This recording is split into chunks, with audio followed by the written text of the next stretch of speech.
घटना चक्र और सत्ता संग्राम का घटना चक्र। आज चुनाव प्रचार थम गया, समाप्त हो गया।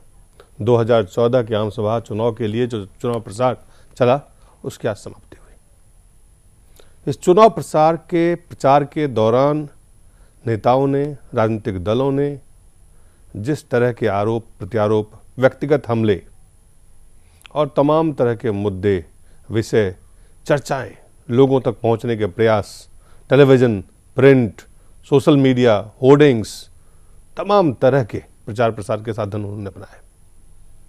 तमाम राजनीतिक दलों ने, राजनेताओं ने कोशिश की कि ज़्यादा से ज़्यादा मतदाताओं तक वो पहुँचें, अपनी बात उनको बताएं। वो एक तरफ था, और दूसरे तरफ जो मतदाता, उनकी समस्याएं, उनकी पीड़ा, उनकी उम्मीद, उनकी अपेक्षाएं पे वो उतर पाएंगे, ये तमाम राजनेता, उसकी भी एक परीक्षा थी। जनता कुछ और सोच रही थी, नेता कुछ और कह रहे थे। कई नेता ऐसे पाए गए जिन्होंने मुद्दे को छोड़ के, विषय को छोड़ के, मसलों को छोड़ के, व्यक्ति केंद्रित करके अपना पूरा प्रचार प्रसार किया। कई राजनीतिक नेताओं ने तो तमाम तरह की सीमाओं को लांघा। ये चुनाव प्रचार प्रसार भारत के चुनावी इतिहास में कई मायनों में महत्वपूर्ण रहेगा। खास करके जिस तरह के पैसे खर्च किए गए, उसको लेकर सवाल उठे।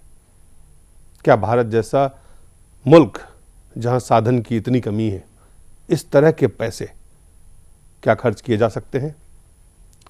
और तमाम तरह के लोगों ने जो सवाल किए और राजनेताओं ने जिस तरह से चुनाव प्रचार प्रसार किए, जनता के जो मुद्दे थे, राजनेताओं के जो प्रचार का जो बयान था, कई बार आप उसे जब देखेंगे और याद करेंगे तो आपको ये 2014 का चुनाव का प्रचार प्रसार याद रहेगा, क्योंकि कई तरह के बयान, ऐसे बयान, बेतुके बयान, बेहुदे बयान दिए गए, और किसी ने भी, कोई दल, कोई बहुत कम राजनेता शालीनता या लक्ष्मण रेखा को पार नहीं किया। आपको हम कुछ अंश कुछ नेताओं के दिखाएंगे, लेकिन उससे पहले एजेंडा। वाराणसी में रोड शो के जरिए सियासी शक्ति प्रदर्शन के भरपूर मुजाहरे के साथ 2014 के चुनाव का प्रचार हुआ खत्म। बड़ा सवाल, प्रचार प्रसार से रोड शो का कितना होगा नतीजों पर असर,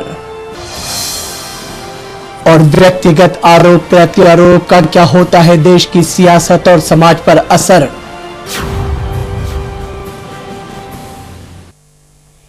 क्या होगा, ये दो अहम मसले हैं, मुद्दे हैं, विषय है जिस पे आज हम चर्चा करेंगे कि ये चुनाव प्रचार प्रसार आपके नज़र में 2014 का आम चुनाव का जो लोकसभा चुनाव का जो प्रचार प्रसार है, वो कैसा रहा, कैसे देखते हैं आप इसे?